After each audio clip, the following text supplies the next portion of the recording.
هذا إلى يوم الدين. أما بعد فقد قال الله تبارك وتعالى في كتابه المبين وهو أصدق القائلين. بسم الله الرحمن الرحيم. إذا جاء نصر الله والفتح ورأيت الناس يدخلون في دين الله أفواجا فسبح بحمد ربك واستغفره إنه كان توابا.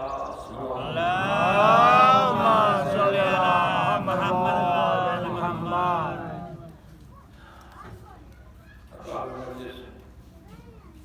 گفتگو کے آغاز سے پہلے گزارش ہے کہ بار سورہ رحمت اور 3 مرتبہ سورہ اللہ کی تلاوت فرما کر مرحوم بڑی بیگم بنت مظہر حسین صاحب کی روح کو اس فاتحہ کا ثواب حساب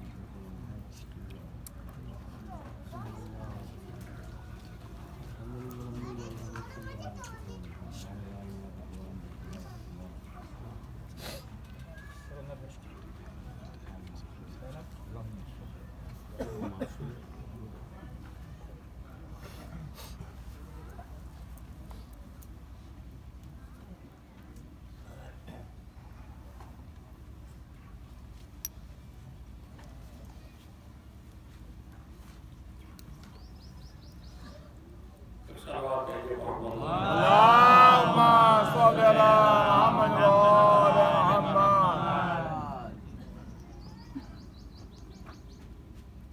ارباب مجلس اس سورہ کی تلاوت کا شرف میں نازل کیا ہے.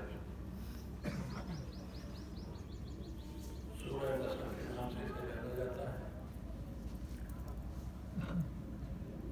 اس پورے سورے میں پروردگار کا خطاب اپنے پیغمبر سے ہے.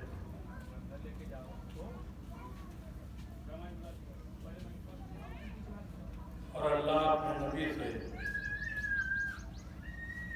بہت صاف لفظوں میں یہ کہنا چاہتا ہے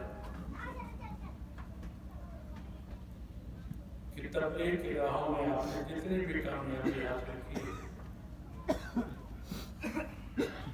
وہ کامیابی آپ کو اس لیے ملی ہے کہ اللہ نے آپ کی مدد کی.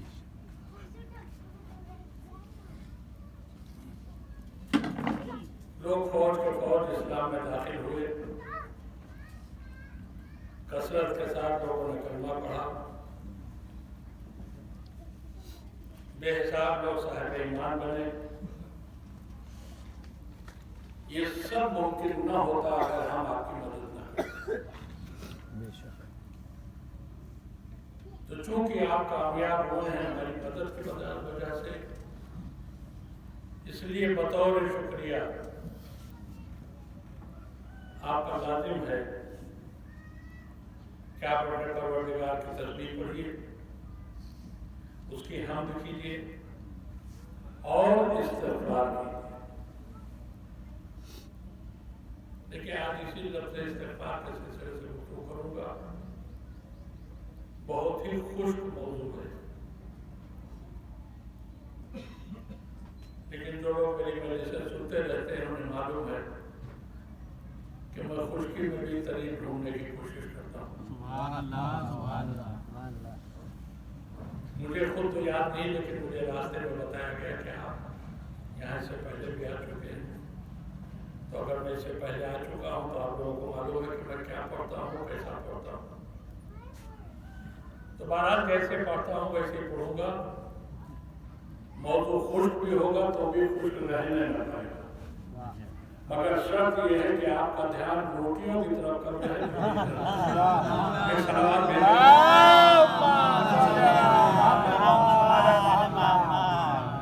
ویسے ایک بات اور جان لیجیے کہ کوئی ٹرین میں سے آیا نہیں، گاڑی سے آیا ہوں، گاڑی سے جانا ہو تو کوئی ٹائم کی پابندی بھی نہیں. یہ میرا بھی ایمان ہے کہ 365 دن رازق اللہ ہے، لیکن اتنا جان لیا کہ اس وقت کی روٹی میرے اگر توجہ سے سنیے گا تو 1 گھنٹے میں ختم، ورنہ پھر آپ ہیں اور ہمیں روٹی سلام بھیجیے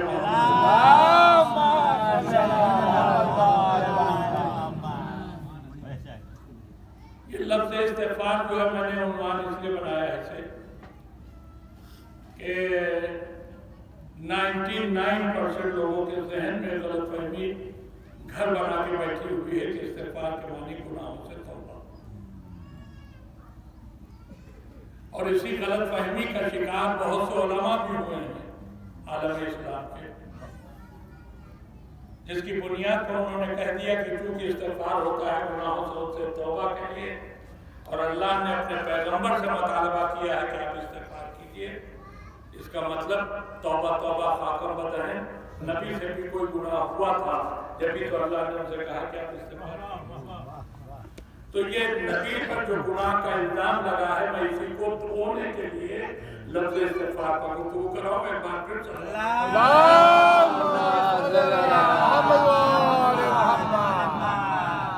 دیکھیں، استغفار کا ایک مفہوم گناہوں سے توبہ بھی ہے، اس سے انکار نہیں ہو سکتا، لیکن صرف گناہوں سے توبہ کے لیے استغفار یہ غلط ہے۔ اور اب میں اپنی بات کو ثابت کرنے کے لیے اس کا نام لے رہا ہوں جو باب شہر علم ہے۔ میرے مولا علی نے قرآن کے لیے کیا کہا؟ استغفار ہمارے گھروں کا دیا ہوا لفظ نہیں ہے، یہ قرآن کا دیا ہوا ہے، اور قرآن کے الفاظ معنی اور مطالب کے اعتبار سے کتنی وسعت رکھتے ہیں، میں اسی کو جاننے کے لیے مولا کا ایک قول سن لیجیے، توجہ دے رہے نا؟ مولا نے ارشاد فرمایا کہ قرآن کے ہر لفظ کے 70 واضح معنی ہیں اور 70 پوشیدہ معنی۔ کتنے ہو گئے؟ 140۔ ابھی گنتی آسان تھی، پبلک بول دی 140، لیکن مولا کی بات ابھی ختم نہیں ہوئی۔ کہ قرآن کے ہر لفظ کے 70 واضح معنی ہیں، 70 پوشیدہ معنی ہیں، پھر ہر واضح معنی کی 70,000 وضاحتیں ہیں، اور ہر پوشیدہ معنی کی 70,000 وضاحتیں ہیں۔ اب ہو کوئی مائی کلام تو جوڑ کے بتائے کہ قرآن کے ایک لفظ کے کتنے معنی ہو گئے۔ بھائی قرآن معنی اور مطالب کا اگر اتنا بڑا خزانہ نہ ہوتا تو ایک بسم اللہ کی تفسیر میں رات چھوٹی نہ ہو جاتی۔ علی تفسیر بسم اللہ کی بیان کرتے رہے، رات ختم ہو گئی، تفسیر ختم نہیں۔ یہ واقعہ بھی اس بات کی دلیل ہے کہ قرآن کے ایک لفظ کے ایک معنی نہیں ہے، اتنے مفہوم ہیں کہ جو بس اللہ جانے، یا جس کے سینے پر قرآن آیا وہ جانے، یا جنہیں یہ قرآن منتقل کیا گیا نبی کے بعد وہ جانے۔ اب میں ایک واقعہ آپ کو سنا دیتا ہوں، اس واقعے سے بھی آپ کو اندازہ ہو جائے گا کہ استغفار صرف گناہوں کی توبہ کے لیے نہیں ہوتا۔ یہ واقعہ ہے اس زمانے کا جب میرے مولا علی کے بعد ظاہری حکومت بھی تھی۔ مولا مسجد کوفہ میں منبر پر تشریف فرما ہے، وعظ و نصیحت کا سلسلہ جاری ہے۔ ایک مرتبہ مجمع سے ایک شخص کھڑا ہوا اور ہاتھوں کو جوڑ کے کہنے لگا، مولا میری ایک پریشانی دور کر دیجیے۔ مولا نے فرمایا کیا پریشانی بتا دوں؟ کہ مولا بہت گناہ کیے ہیں میں نے، کوئی ایسی ترکیب بتا دیا کہ اللہ میرے گناہوں کو معاف کر دے۔ کہا جا استغفار کیا کر، اللہ تیرے گناہوں کو معاف کر دے۔ دیکھیں یہ مولا نے وہ حل بتایا جو ہم آپ سب جانتے ہیں کہ توبہ کرو، استغفار کرو، اللہ گناہوں کو معاف کر دے گا۔ یہ بیٹھا ہی تھا کہ ایک اور کھڑا ہو گیا کہ مولا آپ نے ان کی مشکل حل کی تو میری بھی ایک مشکل حل کر دے گا، تو بھی بتا۔ کہ میں جس علاقے میں رہتا ہوں وہاں قحط پڑ گیا، بارش نہیں ہو رہی، کوئی دعا ایسی بتا دے جسے ہم پڑھا کریں ہمارے علاقے میں بارش ہو جائے۔ کہ جا استغفار کیا کر، تیری بارگاہ تیرے علاقے میں بارش ہو جائے۔ یہ بیٹھا تو ایک اور کھڑا ہو گیا، مولا ایک مسئلہ میرا بھی حل کر دے گا، تو بتا۔ کہ دنیا کی ساری دولتیں اللہ نے دی ہیں، ایک نعمت اولاد سے محروم ہوں، کوئی ایسی ترکیب بتا دی کہ میں صاحب اولاد ہو جاؤں۔ کہ جا استغفار کیا کر، اللہ تمہیں کثرت سے اولاد دے گا۔ سن رہے ہیں نا بھائی؟ یہ بیٹھا تو ایک اور کھڑا ہو گیا، اب سلسلہ شروع۔ ارے جب منبر پر مشکل کشا ہو تو مشکل کہے لے کے لوگ آئیں گے تو کیا؟ یہ صلوات بھیجیے۔ محمد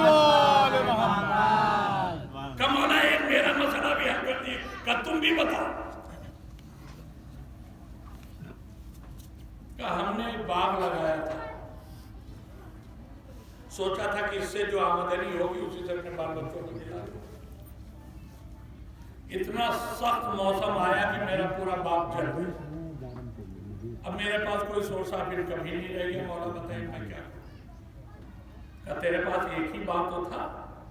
کہاں مولا؟ کہ جا استغفار کیا کر، اللہ تجھے کئی باغوں کا مالک بنا دے گا۔ یہ بیٹھا تھے اور کھڑا ہو گیا، مولا ایک مشکل میری بھی ہے، کہ تو بھی بتا۔ کہ ہم جہاں رہتے ہیں وہاں کاشتکاری کی سینچائی کے لیے پانی کا کوئی انتظام نہیں۔ ہم لوگوں نے بڑی محنت کر کے دریا سے نہر کھود کے اپنی بستی تک پہنچائی تھی کہ اسی سے ہم اپنے کھیتوں کی سینچائی کر لیا کریں گے، مگر نہ جانے کیا ہوا، نہر سوکھ گئی، وہ جو پانی نہیں آتا۔ کہ تیری نہر میں پانی نہیں آ رہا، جا استغفار کیا کر، تیری نہر میں پانی آ رہا ہے۔ سنا آپ نے؟ استغفار کے اتنے فائدے مولا علی نے بتائے۔ اب آپ سب جانتے ہیں، چونکہ وہ کثرت سے مجلسیں سنتے ہیں اور مجلسوں کے صدقے میں اتنا علم سننے والوں کو مل جاتا ہے جتنا دوسری قوم کے مولویوں کے پاس نہیں ہوتا۔ آپ سب جانتے ہیں کہ مولا علی کے شاگرد تھے جنہیں مولا نے خود قرآن مجید کی تعلیم دی تھی، جن کا نام تھا عبداللہ ابن عباس۔ یہ بھی وہی مسجد میں بیٹھے تھے۔ جب علی نے اتنے استغفار کے فائدے بتائے تو یہ کھڑے ہو گئے ہاتھ جوڑ کے کہ مولا ایک بات سمجھ میں نہیں آئی۔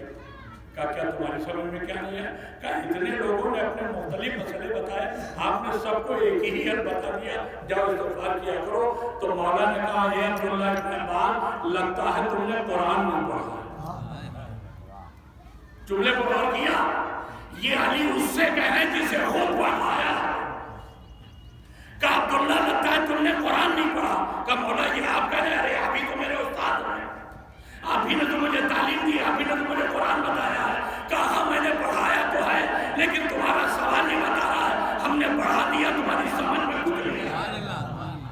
کہا مولا کیسے؟ کہا میں نے جو کچھ بتایا یہ سب قرآن میں ہے۔ کہا مولا آپ نے جو بتایا یہ سب قرآن میں ہے۔ کہا سنو، جب نوح اپنی قوم کے درمیان میں آئے، اللہ نے انہیں نبی بنا کے بھیجا تھا، نبوت کی ذمہ داری دے کے بھیجا تھا۔ جب وہ اپنی قوم کے درمیان میں آئے تو انہوں نے قوم سے خطاب کر کے کہا، اے میری قوم والو، استغفروا ربکم انہ کان غفارا ویرسل السماء علیکم مدرارا ویمددکم باموال وبنین ویجعل لکم جنات ویجعل لکم انہارا۔ اے میری قوم والو استغفار کیا کرو، اللہ تمہارے گناہوں کو معاف کرے گا۔ استغفار کیا کرو، اللہ تمہارے آباری بھیجے گا۔ استغفار کیا کرو، اللہ تمہیں صاحب اولاد بنائے گا۔ استغفار کیا کرو، اللہ تمہیں دولت دے گا۔ استغفار کیا کرو، اللہ تمہیں باغات عطا کرے گا۔ استغفار کیا کرو، اللہ تمہاری نہروں میں پانی بھیجے گا۔ کہا بتائے ابن عباس یہ سب قرآن کی آیتیں ہیں یا نہیں ہے؟ کہا مولا آپ کہہ رہے ہیں تو میں مان لیتا ہوں کہ یہ قرآن میں ہے، مگر مجھے تو ایسا لگ رہا ہے کہ یہ آیتیں ابھی ابھی آپ پر نازل ہوئی ہیں۔ مولا نے فرمایا ابن عباس آیتیں تو میرے نبی کو بہت پہلے نازل ہو چکی تھی، تیری سمجھ میں اب آئی ہے۔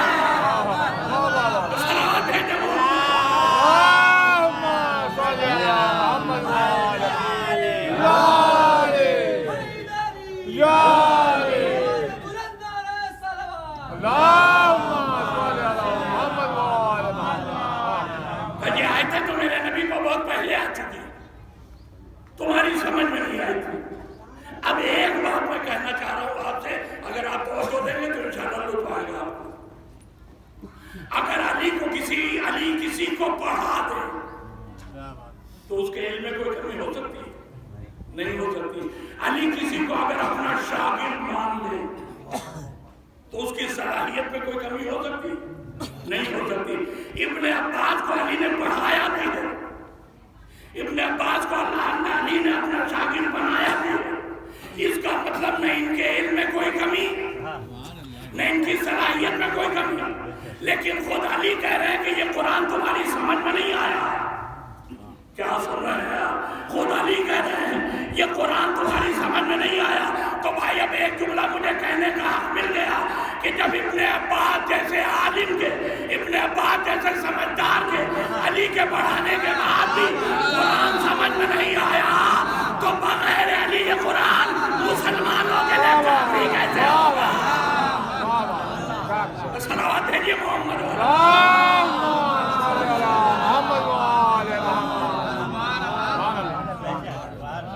تو میں نے آپ کو قرآن کی آیتیں بھی سنا دی، واقعہ بھی سنا دیا جو اس بات کی دلیل ہے کہ استغفار صرف گناہوں سے توبہ کی دلیل ہوتا ہے۔ اور خود مولا کائنات کا قبلہ کعبہ بیٹھے آپ اسے تصدیق کر لیجیے گا، مولا کائنات نے ارشاد فرمایا کہ اگر کبھی تمہاری روزی تنگ ہونے لگے تو کثرت سے استغفار کیا کرو، روزی کی تنگی ختم ہو جائے۔ اس کا مطلب استغفار سے گناہوں سے توبہ کے لیے نہیں، دولت پانے کے لیے بھی ہوتا ہے۔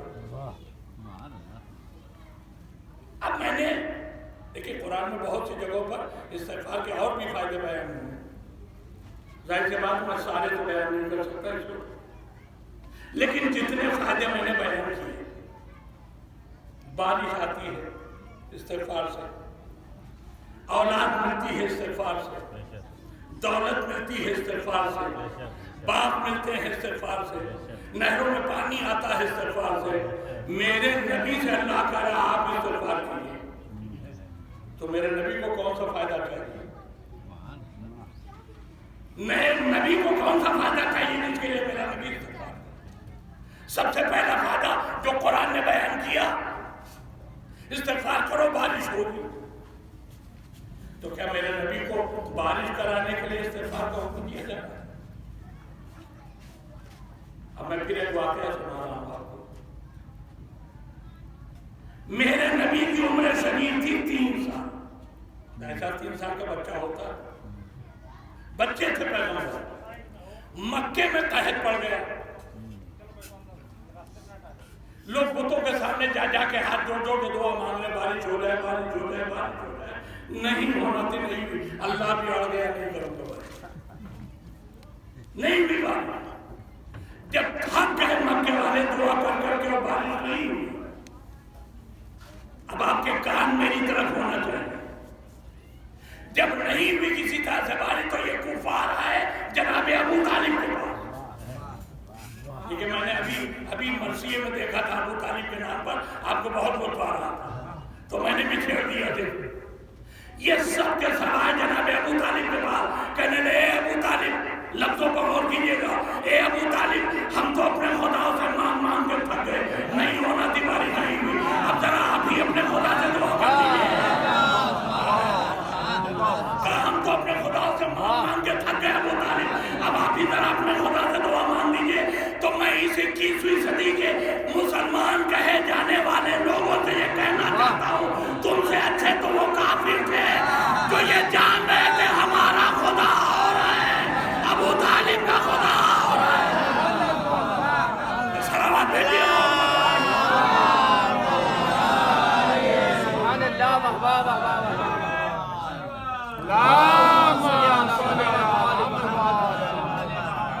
ہم تو اپنے خدا سے مانگ کے تھک گئے، اب آپ ہی ذرا اپنے خدا سے دعا کر دیجیے، تو جناب ابو طالب نے منع نہیں کیا، انہوں نے کہا ٹھیک ہے تم لوگ سب کعبے کے پاس جمع ہو جاؤ، میں وہیں آ کے ابھی دعا کرتا ہوں۔ اب ابو لہب، ابو جہل، یہ جتنے بدبودار ابو تھے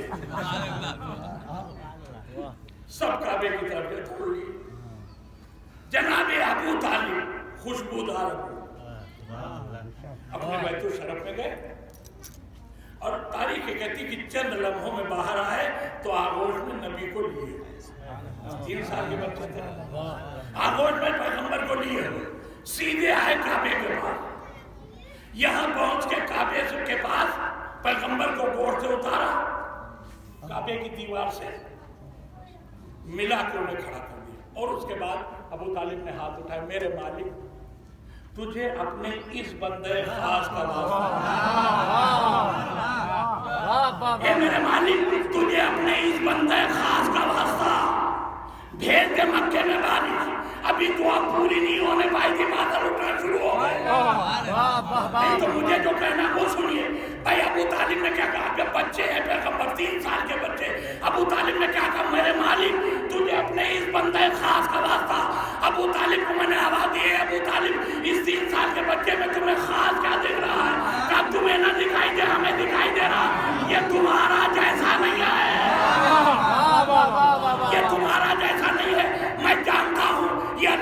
مخصوص بندہ ہے، یہ اللہ کا بنایا ہوا ہادی ہے، یہ اللہ کا بھیجا ہوا پیغمبر ہے، یہ اللہ کا بھیجا ہوا رسول ہے، اور اتنا عظیم بندے خدا ہے کہ میرا جیسا انسان کی اگر اس کے وسیلے سے دعا نہ مانگے تو دعا پوری نہیں ہوگی۔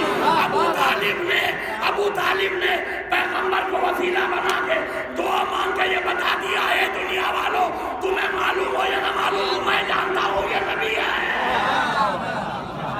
تمہیں تو تب معلوم ہوگا جب وہ تمہیں بتائے گا۔ میں اس کے بتانے سے 37 سال پہلے 40 سال میں بتایا نا نبی نے، کب میں اس کے بتانے سے 37 سال پہلے تمہیں بتائے دے رہا ہوں کہ یہ نبی ہے، تو میں ایک جملہ بغیر کہے نہ رہوں گا۔ جو اعلان نبوت سے 37 سال پہلے محمد کو نبی مان رہا ہو، اگر وہ کافر ہے تو مسلمان کون ہے؟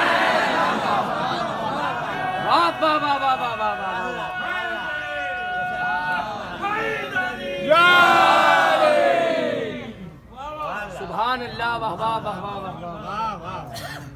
تو آپ کو ایک بات کہوں، جس کے وسیلے سے، جس نبی کے وسیلے سے دنیا بارش پالے، اس نبی کو بارش بلانے کے لیے استغفار کی محنت کرنے کی ضرورت نہیں ہے۔ میرے نبی کی شان تو یہ ہے کہ وہ اگر چاہ جائے تو پوری دنیا جلجل ہو جائے۔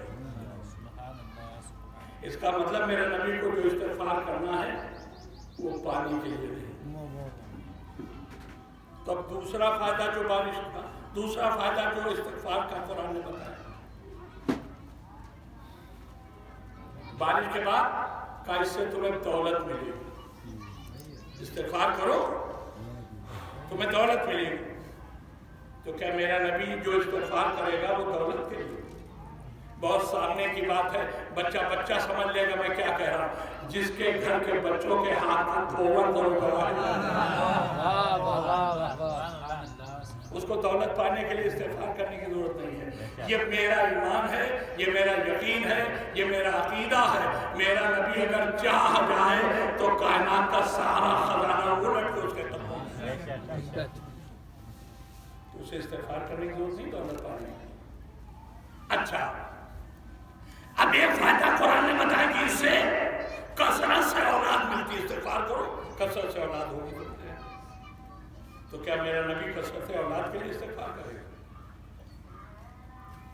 دیکھیں جو سورہ میں نے پڑھا ہے، اس سورہ میں نبی سے استغفار کا تقاضا اللہ نے کیا ہے، مگر اس ذکر کے بعد کہ لوگ کثرت کے ساتھ دائرہ اسلام میں داخل ہو رہے ہیں، فوج کے فوج۔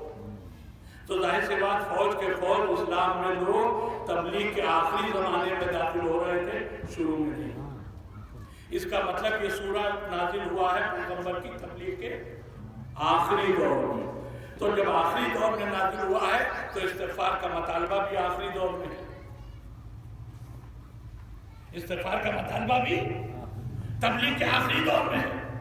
تو میرے نبی کا استغفار کو صرف اولاد کے لیے نہیں ہو سکتا، اس لیے کہ یہ مطالبہ ہے آخری دور کا، اور اللہ نے ابتدا میں ہی اِنَّا أَعْطَيْنَاكَ الْكَوْثَرَ لے کر کثرت نسل کی بشارت نبی کو پہلے ہی دے رکھی۔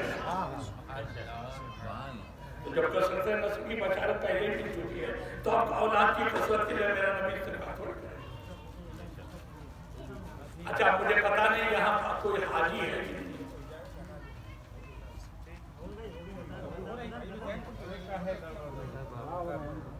کیا ہوا بھائی؟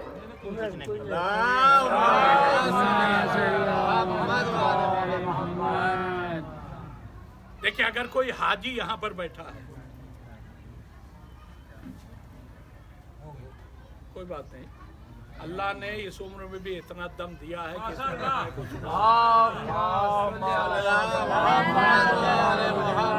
کہ بھائی جماعت کا ثواب زیادہ ہے، سب لوگ مل کے صلوات دیں۔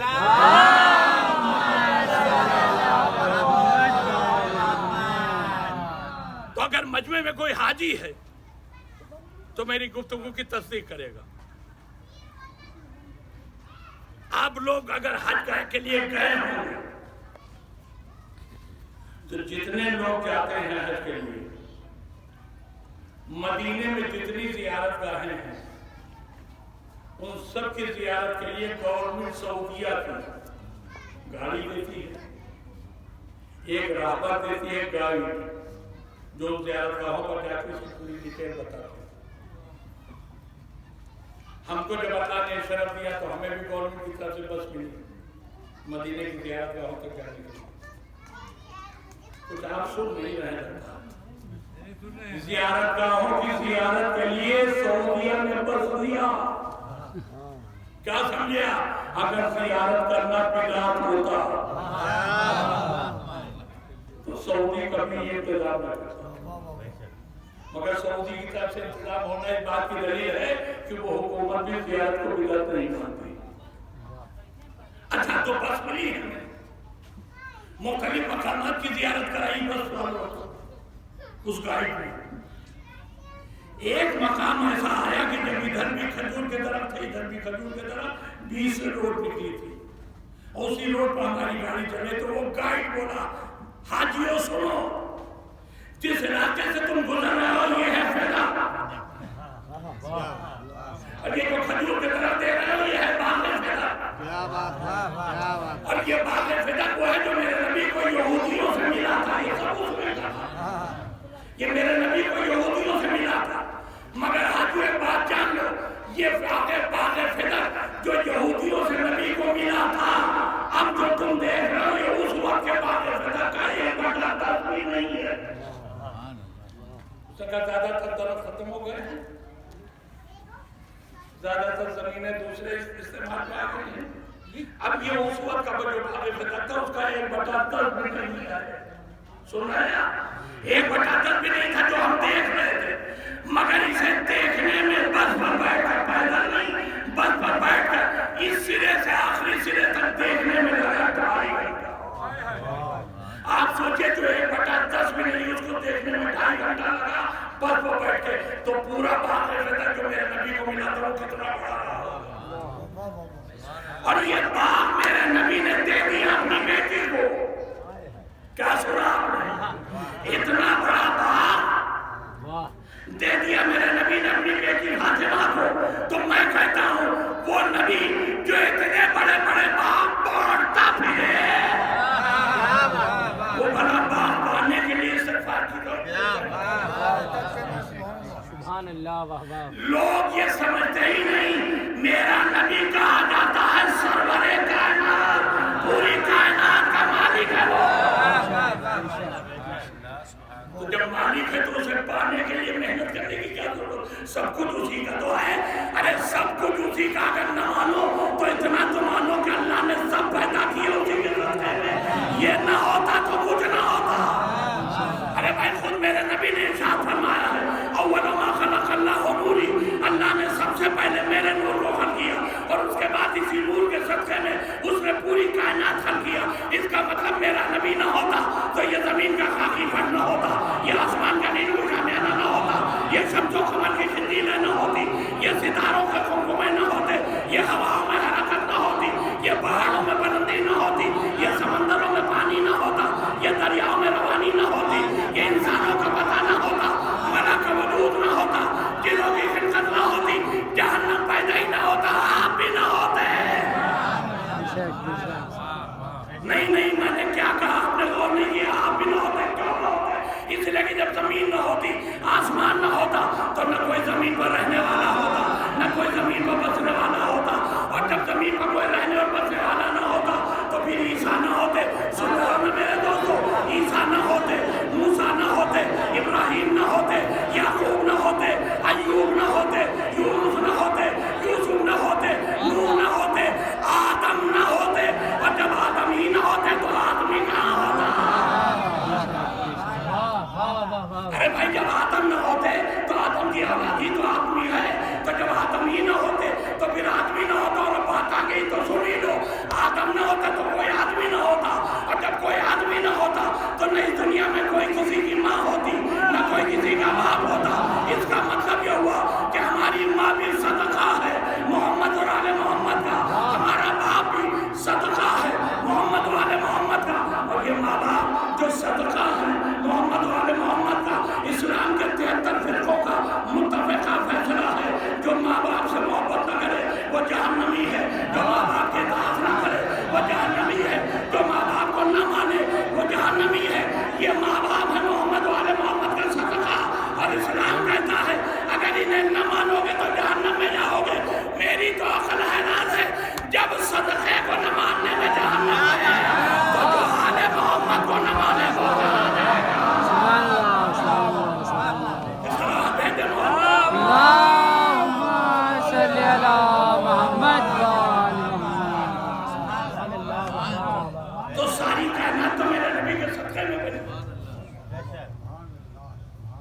تو میرے نبی کو باغ اور نہریں پانے کے لیے استغفار نہیں کرنا ہے.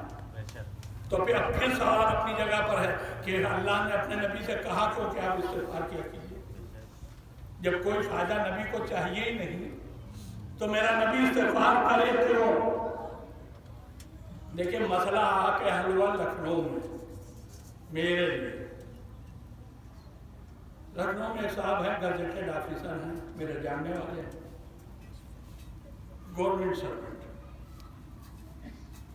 10 سے 5 سرکاری ڈیوٹی دیتے ہیں, لیکن حضرت اٹھتے ہیں صبح 4 بجے سائڈ بزنس کے لیے, بیچ میں 2 رکعت نماز بھی پڑھ لیتے ہیں اور 9 بجے تک سائڈ بزنس کرتے ہیں. شام کو جب 5 بجے چھٹی پاتے ہیں تو گھر آ کے 1 کپ چائے پیتے ہیں, اس کے بعد پھر سائڈ بزنس رات کے 12 بجے. ایک دن مجھ کو مل گئے بازار میں, سامان لاتے ہوتے چلے جا رہے.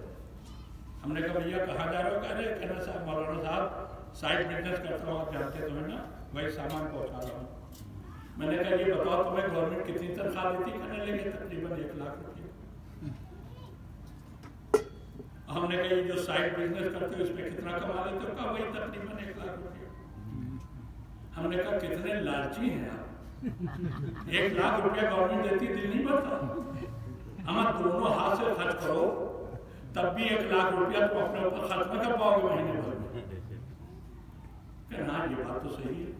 تو ہم نے کہا جب یہ بات صحیح ہے تو پھر یہ 24 گھنٹے میں 20 گھنٹے کیوں محنت کرتے ہو؟ 4 گھنٹے سے سوتے ہو, 12 سے لے کے صبح 4 بجے تک بس. کہنے والا آپ کو معلوم نہیں میرے گھر کے حالات. یہ بات صحیح ہے کہ اگر صرف مجھ کو اپنی ذات پر 1 لاکھ خرچ کرنا ہوتا تو 30 دن میں 1 لاکھ روپے میں اپنے پر خرچ کرنا بچ جاتا. مگر آپ کو معلوم نہیں میرے 10 اولاد ہیں اور 10 اولادوں کی 10 اولادیں ہیں, پورے 100 آدمیوں کی فیملی ہے. تو یہ جو میں محنت کرتا ہوں یہ اپنے لیے نہیں کرتا. کیا سن رہے ہیں؟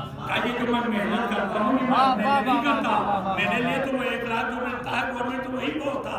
میں یہ ساری محنت کرتا ہوں اپنی اولادوں کے لیے. میں چاہتا ہوں کہ میری اولادوں کو کوئی تکلیف نہ ہو. دنیا کا ہر آرام ان کو مل جائے, ہر عیش ان کو مل جائے, ہر نعمت ان کو مل جائے. اس کا مطلب یہ ہوا کہ اگر کوئی باپ ہے تو اس کو اگر نہیں چاہیے تو وہ محنت کرتا ہے اپنی اولادوں کے لیے. اب سنیے گا میرا نبی استغفار جو کر رہا, میرے نبی کو کوئی فائدہ نہیں چاہیے. میرا نبی نے مگر خود فرمایا کہ ہم اور علی امت کے باپ ہیں. تو جب میرا نبی امت کا باپ ہے تو استغفار کا کوئی فائدہ میرے نبی کو نہیں چاہیے.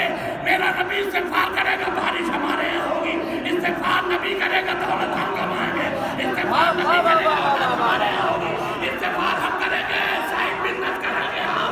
میرا نبی جتنی محنت استغفار کی کر رہا ہے یہ سب اپنی امت کے لیے کر رہا ہے. اور یہ امت اتنی نمک حرام ہے کہ نبی کے استغفار کا مطلب نکالے گناہ کیا ہوگا. صلوات دے محمد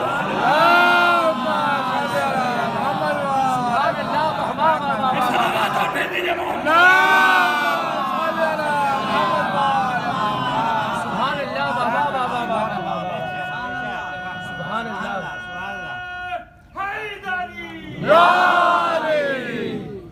یہ نبی کا استغفار اپنے کام کرنے والوں کے لیے. یقین جانیے اگر نبی کا استغفار نہ ہوتا تو یہاں فقیر ہوتے. اور اگر آپ توجہ دیجئے تو میں جملہ کہوں کہ اب اگر کوئی غنی ہو جائے تو زیادہ نہ اترائے, نبی کا شکریہ ادا کرے. صلوات بھیجیے محمد.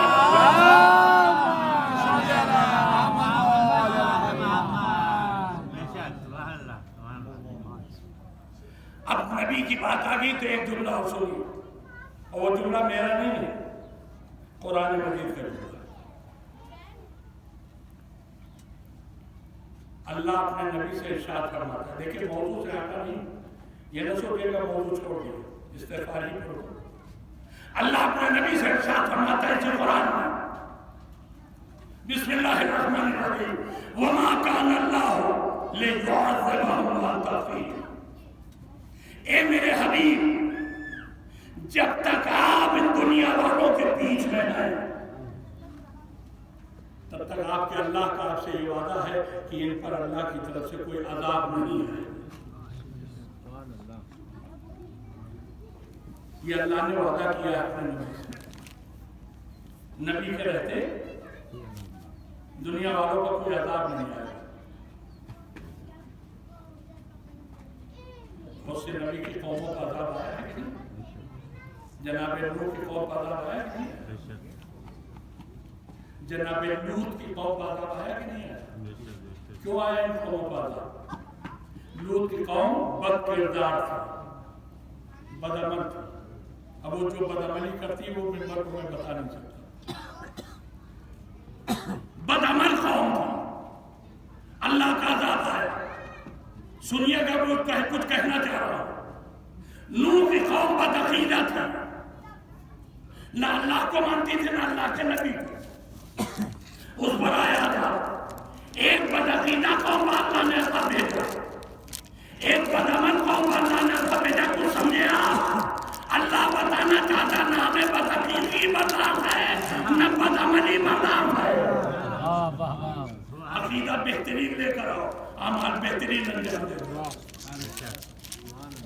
نماز کھایا نہ کرو، روزوں کو پانی کے ذریعے پینا جائے. آنے والا ہے مہینہ، اللہ کا مہمان ہوتا ہے رمضان میں مسلمان. نمازیں پابندی کے ساتھ پڑھو، روزہ پابندی کے ساتھ رکھو. میں کیا بتاؤں، موضوع اتنا وسیع ہے کہ خدا کی قسم ممبر پر قسم کھا کے کہہ رہا ہوں، بولتا رہوں تو شام ہو جائے گی، ختم نہیں ہوگا. نمازوں کا کفارہ اتنا بڑا ہے کہ سن لیجیے گا روٹے کھڑے ہو جائیں نماز نہ پڑھنے والے کا. کتنا سخت گناہ ہے، بیان نہیں کر سکتا. روزوں کا کفارہ، ایک سال اگر کسی نے روزے نہیں رکھے تو پھر زندگی بھر وہ کفارہ ادا کرتا رہے، ادا نہ کرتا رہے. اتنا سخت. مسلمانوں جاگو، اے معصومین کے ماننے والوں آنکھیں کھولو. نماز کی طرف سے غفلت نہ کرو، روزوں میں غفلت نہ کرو. میں جو کہنا چاہ رہا ہوں وہ سنو. اللہ نے وعدہ کیا جب تک آپ ان کے درمیان میں ہیں ہم عذاب نہیں نہ بھیجیں. اب کوئی ہے ایسا کہ جو یہ مانے کہ نبی کے رہتے عذاب آ سکتا ہے؟ قرآن وعدہ کر رہا ہے، اللہ وعدہ کر رہا ہے، لیکن آپ پتہ نہیں کہاں ہیں.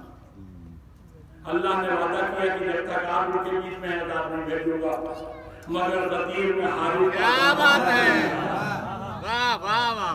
ہے کہ نہیں ہے؟ اے میرے مالک یہ کیا؟ تم نے تو اپنے نبی کو سند دی تھی کہ آپ کے رہتے عذاب نہ آئے گا. حارث کا میرے نبی کے سامنے ہی کھڑا، اس پر عذاب آ گیا کہ نہیں؟ تو کیوں بھیجا مالک تو نے؟ کہا ہم نے بھیجا نہیں، اس نے مانگا. اس نے اپنے موضع علی کا اظہار کیا، اس کے بعد عذاب مانگ لیا. ہم نے کہا اس نے مانگا، یہ تو حماقت تھی اس کی. بس جملہ آپ کے حوالے کرو، بے وقوف تھا جو موضع علی کا اظہار کر بیٹھا، ورنہ اس کے بعد موجود ہے. اسی قدیم میں اس کے بعد بھی موجود تھے موضع میں، مگر وہ خاموش رہے، باتیں بناتے رہے. یہ بے وقوف تھا، اس نے اظہار کر دیا، اظہار کر کے اللہ سے عذاب مانگ لیا. مالی نبی سے عذاب مانگا تھا تو تو کہہ دیتا کہ تو مانگتا رہے، میں بھیجوں گا نہیں، میں اپنے نبی کو گارنٹی دے رہا ہوں. کہا نہیں، آج موضع علی کے اظہار کے بعد عذاب بھیجنا لازمی تھا. میں نے نبی سے کہا ضرور کہ جب تک آپ رہیں گے عذاب نہ بھیجوں گا، اس لیے کہ میرا نبی رحمت ہے، تو میری رحمت اور میرا عذاب دونوں ایک جگہ جمع نہیں ہو سکتے. مگر چونکہ اس نے کر دیا موضع علی کا اظہار، اس لیے میرے لیے عذاب بھیجنا واجب ہو گیا، تاکہ دنیا جان لے نبی کی رحمت کا وعدہ سب کو ملے گا. موضع علی رکھنے والے کو نہیں ملے گا. صلوات بھیجیے محمد.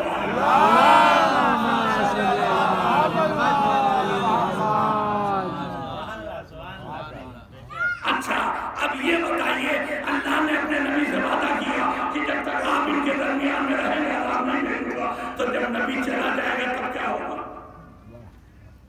اور نبی چلا گیا، سن 11 ہجری میں چلا گیا کہ نہیں؟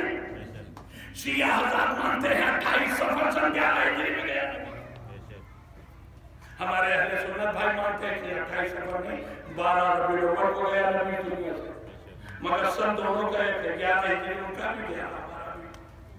اچھا میں تو کہتا ہوں کہ یہ 12 ربیع الاول اور 28 سفر کے چکر میں پڑھیں نہیں چاہیے، ارے صرف 14 دن کا اختلاف ہے،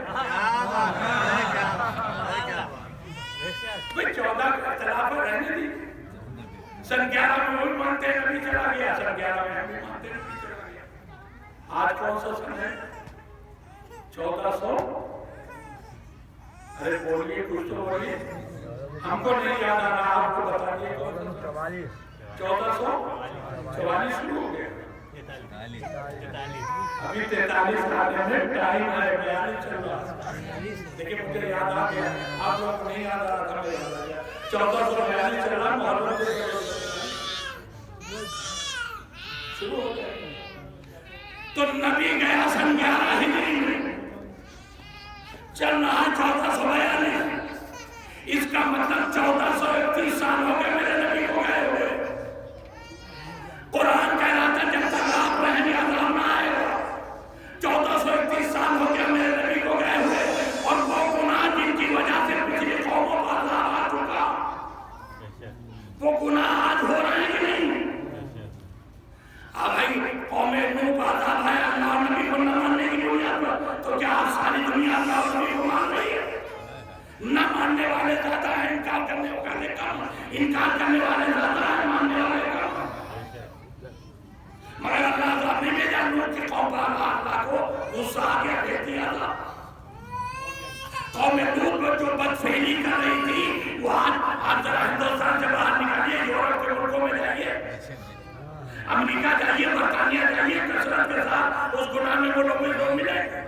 تو اللہ عذاب کو نہیں بھیجا، نبی تو 1431 سال ہو گیا دنیا سے گئے ہوئے، تو اب اس کے اوپر جواب بھی قرآن میں ہے۔ قرآن نے کیا کہا؟ تو عذاب نہیں آ رہا نبی کے بعد۔ بسم اللہ الرحمن الرحیم، وما کان اللہ معذبهم وهم یستغفرون۔ اللہ کہتا ہے میرے نبی کے بعد جب تک یہ لوگ استغفار کرتے رہیں گے تب تک ہم عذاب نہیں بھیجیں گے۔ اس کا مطلب یہ ہے کہ میرے نبی کے بعد کچھ ایسی بابرکت شخصیتیں ہیں جن کا استغفار ہمیں عذاب الہی سے بچائے۔ اب یہ ہے کون؟ یہ استغفار کرنے والے ہیں کون؟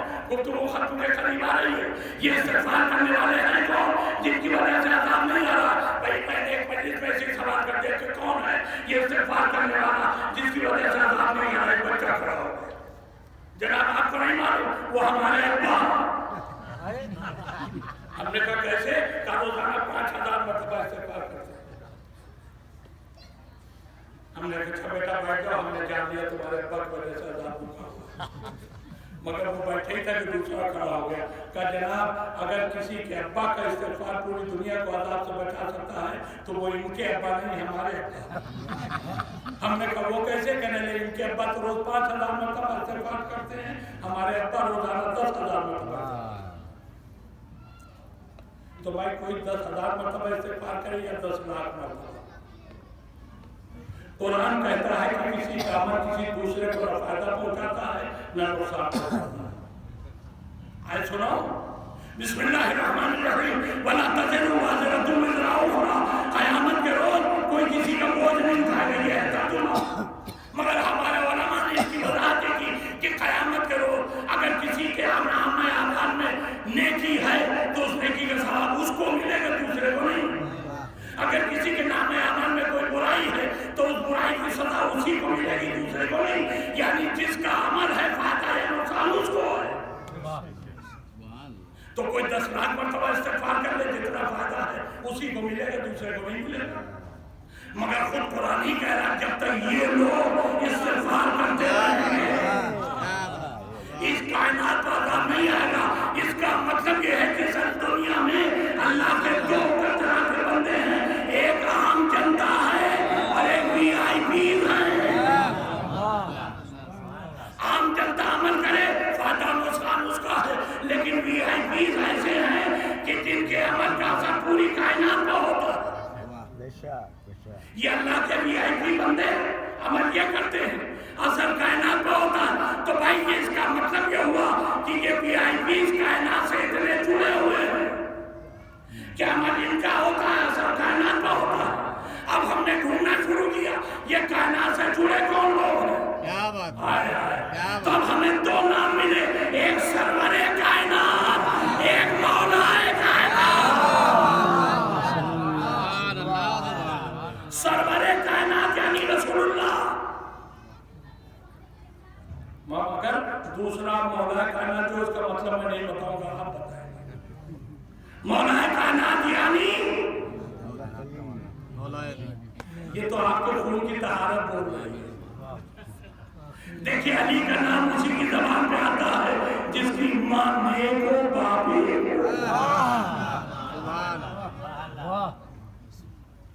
ہر ایک کی زبان پر نہیں ہوتا ہے، اس کے لیے ماں کا نیک ہونا ضروری ہے اور باپ کا ایک ہونا ضروری ہے۔ نعرہ حیدر، نعرہ حیدر، محمد ولد نعرہ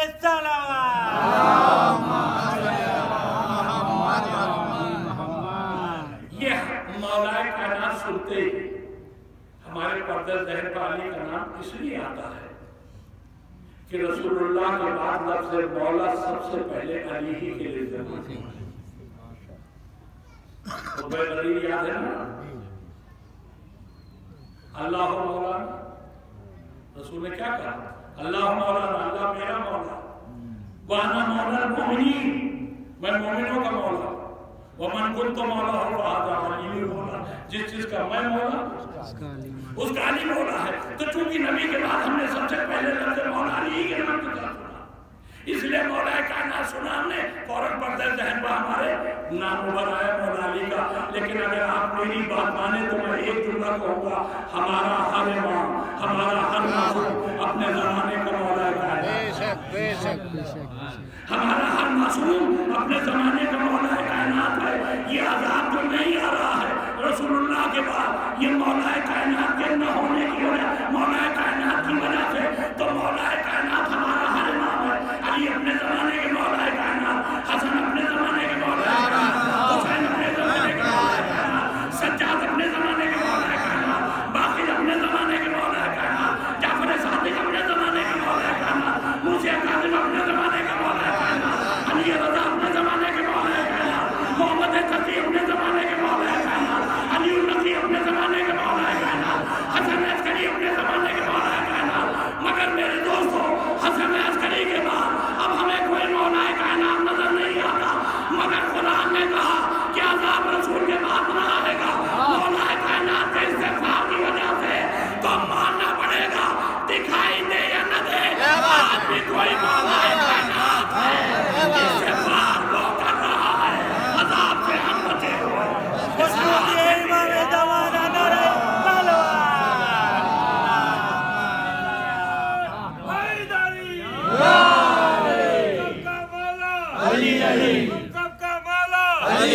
روزے پہ بلا لے، روزے پہ بلا لے، سب تیرے حوالے، نعرہ حیدری۔ تو یہ فائدہ اور میرا استغفار کا، اللہ کا عذاب ٹالنا ہے تو استغفار کا۔ بس ایک فائدہ اور سنیے مجلس کا، مگر وہ فائدہ ہم سنائیں کے بعد میں آپ سے ایک سوال ہے۔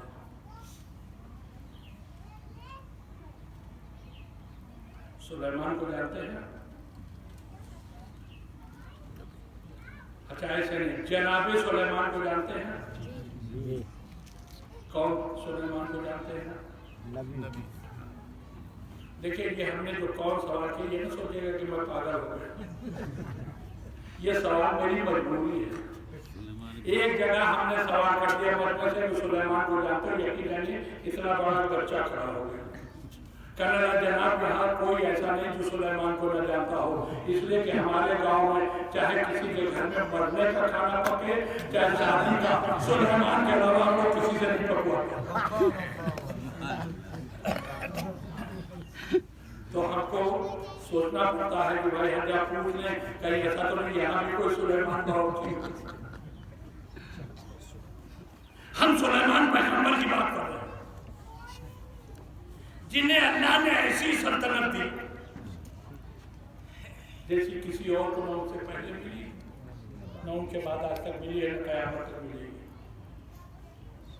مگر یہ سلطنت انہیں اللہ نے اپنی طرف سے دی نہیں تھی, انہوں نے اللہ سے مانگی تھی, اور جن لفظوں میں مانگی تھی وہ قرآن میں آج تک موجود ہے. سنیے گا لفظ استغفار کے فائدے سنا رہا ہوں. دیکھیں کتنا سوکھا موضوع تھا, میں نے کتنا ترک کیا. اگر ترک کر دیا ہو آپ کو اچھا لگا تو میرے حال میں دعا کیجیے گا کہ اللہ جب تک زندگی رہے میں ایسے ہی بولتا رہوں. سنیے سلیمان کی وہ دعا جس میں انہوں نے اللہ سے ملک مانگا. بسم اللہ الرحمن الرحیم. رب اغفر لی وہب لی ملکا لا ینبغی لأحد من بعدی. اے میرا اللہ میرا استغفار قبول کر. میں دیکھیں سلیمان کا مطلب ملک مانگنا تھا. یہ رب اغفر لی کیوں لگا دیا مجھے؟ رب اغفر لی لگا دیا, اس کے بعد رب اغفر لی لگانا بتا رہا ہے کہ استغفار کر کے بیٹھے. ابھی تو کہہ رہے ہیں میرا استغفار قبول کر, استغفار قبول کر لے اور مجھے ایسا ملک دے دے جیسا میرے بعد کسی اور کو نہ ملے. اس کا مطلب یہ ہے کہ اگر حکومت چاہیے ہو, اقتدار چاہیے ہو تو بھی استغفار کرو. ارے یہ پردھانی کا الیکشن قریب آ گیا ہے, دوسرا بتا سلام بھیجیے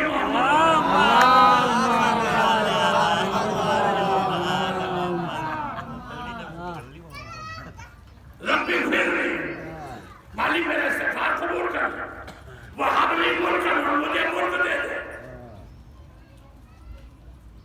تو اللہ نے دیا کہ نہیں دیا؟ دیا.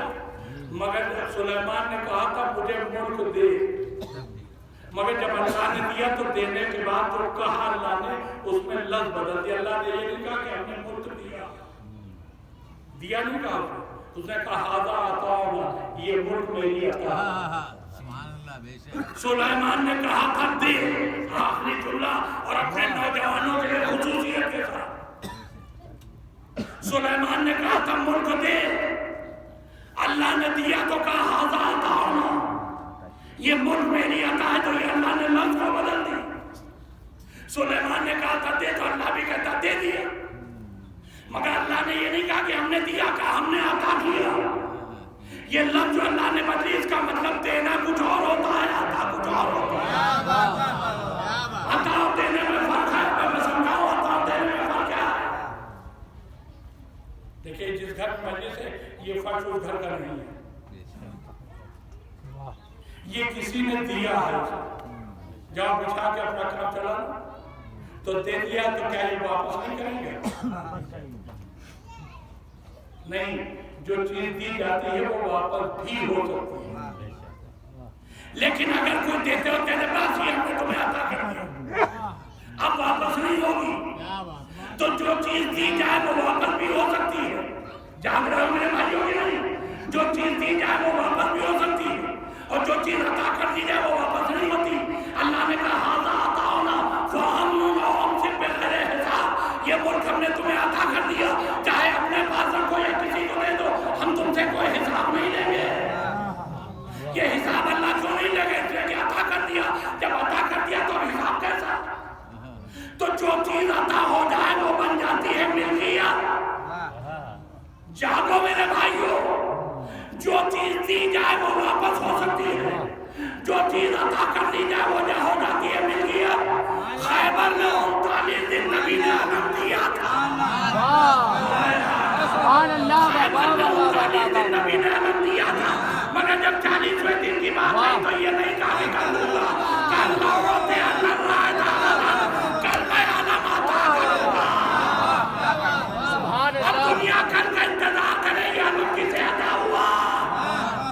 تو دنیا نے دیکھا کہ اگلا دن آیا تو علم تھا ابھی کے ہاتھ میں. اس کا مطلب 39 دن علم دیا گیا تھا, تو آج ان کو دیا, ان سے شام کو لے کے کل دوسرے کو دے دیا. ان سے دن تک نبی نے علم دیا تھا مگر 40ویں دن علی کو عطا کر دیا 40ویں دن علی کو عطا کر دیا تو عطا ہوتی ہے ملکیت خیبر کے بعد سے یہ علم ہے علی کی ملکیت میرے جملے کی قدر کرنا خیبر کے بعد یہ علم ہے علی کی ملکیت اور علی کی ملکیت ہے کہ اگر یہ جاننا ہو تو دیکھو یہ ہے علی کی ملکیت اسی لیے یہ علم یا تو علی کے گھر میں ملتا ہے یا علی والوں کے گھر میں سبحان اللہ واہ واہ